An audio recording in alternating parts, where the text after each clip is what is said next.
When Jose Mourinho arrived at Old Trafford in 2016, he didn't just bring a trophy cabinet, he brought an uncompromising eye for football heritage. This is football heritage. Jose Mourinho is a man who demanded football heritage, a manager who usually trusted seasoned figures like Rui Faria. But in 2018, something shifted. Upon his retirement, Michael Carrick wasn't just given a tracksuit, he was handed an office. Most people saw it as a sentimental gesture, a club legend staying on to help with the transition. But Jose Mourinho doesn't do sentiment. He doesn't give away seats on his bench to be nice. He saw something in Carrick that the rest of the world had spent a decade ignoring. Michael as a person is more important than Michael as a player.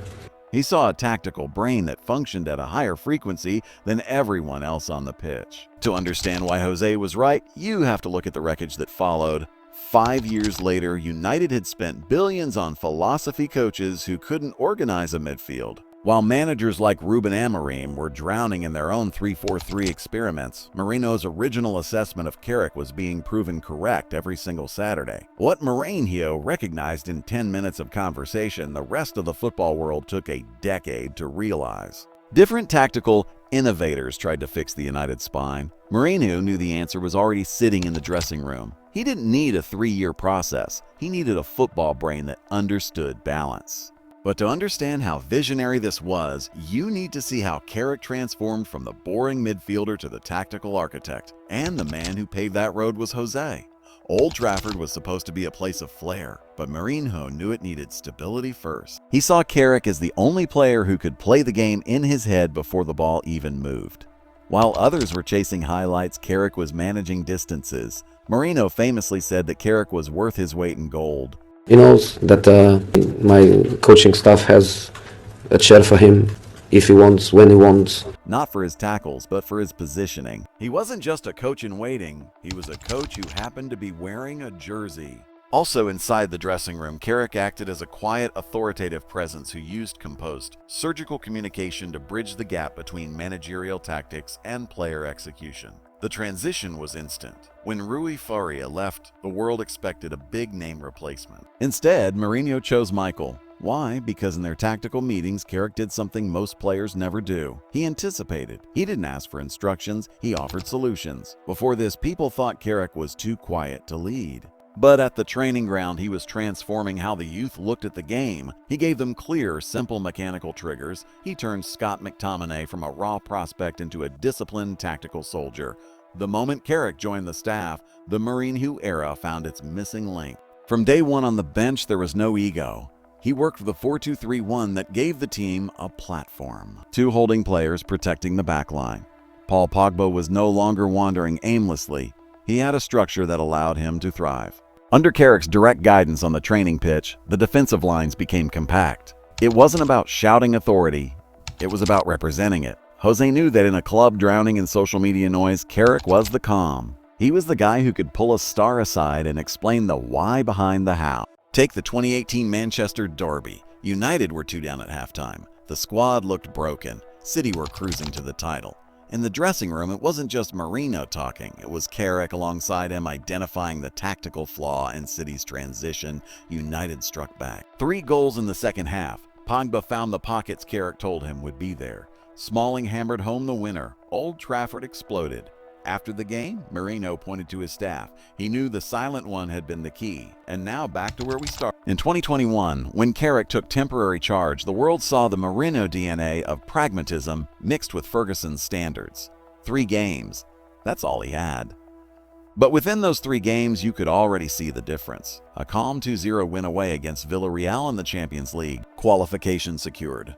Job done without noise. Then a trip to Stamford Bridge. A 1-1 draw against Chelsea FC. And finally, back at Old Trafford, a 3-2 win over Arsenal FC. Controlled aggression. Big moments managed properly. It wasn't about reinventing the team, it was about stabilizing it. The distances between players were tighter. The decisions were simpler. The structure was clear. Carrick didn't try to dominate headlines. He focused on controlling game. And then just as quietly as he stepped in, he stepped away.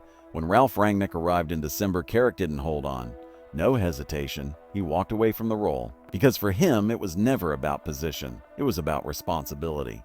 In those few games, there was no ego, just a glimpse of control, just a reminder that sometimes the calmest voice in the room understands the game the best. Cristiano Ronaldo, who rarely hands out praise without reason, once called Michael Carrick a class act. And now, it finally makes sense why. Because what we're witnessing in 2026 isn't luck, it's not a bounce, it's a blueprint coming to life. 5 years after quietly stepping away from the spotlight, Carrick returns, not as an assistant, but as the man in charge of Manchester United. And within weeks, the shift is undeniable. Manchester City not just beaten, but was humiliated as they had no proper shot on target in an entire match, and that was his first match as manager. Arsenal, the table topper, but outplayed at their own ground. Tottenham Hotspur, controlled, contained, finished. 3 giants, same outcome. Came in with the right ideas of giving the players the responsibility also, but some freedom. I think when you look at Michael Carrick, you think he's a quiet lad, and he studied the game, he understands the game. And Carrick didn't reinvent football. He simplified it. While others chased complexity, he brought clarity. A 4-2-3-1 that actually breathes. A midfield where Bruno Fernandes creates and Kobbie Mainoo and Casemiro connects. No chaos, no confusion, just structure with freedom, and that's the difference. Under pressure, most teams panic. Carrick's United understands. 7 wins in 3rd place on the table, and most likely will be in the Champions League next season if going the same as they are. Suddenly, this isn't a rebuild.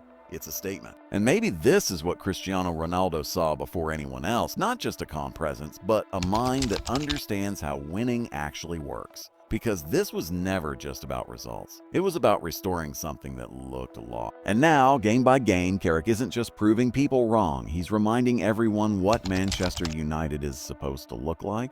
For a lot of people, Carrick was the safe option. But as Jose knew, safe doesn't mean small, it means reliable. Deep into the chaos of the post-Ferguson years, Carrick was the only one who didn't panic. Under Mourinho, the players looked like they didn't belong. Under Carrick, those same players looked like giants again. Gary Neville said Carrick was the quiet thread that held the club together. And that's a fact. In the 94th minute of a high-pressure match, you don't need a philosopher. You need someone who has been there, seen it, and solved it. This doesn't mean Mourinho is a saint, but it proves he was a scout of character. He didn't need a questionnaire to see Carrick was methodical and even-tempered. He did what was visionary, what others refused to do until it was almost too late. The work ahead for United is massive. The squad still has scars. But the most important thing is that the Carrick code is finally being written in the manager's office. The players look like they believe in the badge again. After a decade of searching for the next big personality, it turns out Jose was right all along. The answer was the quiet one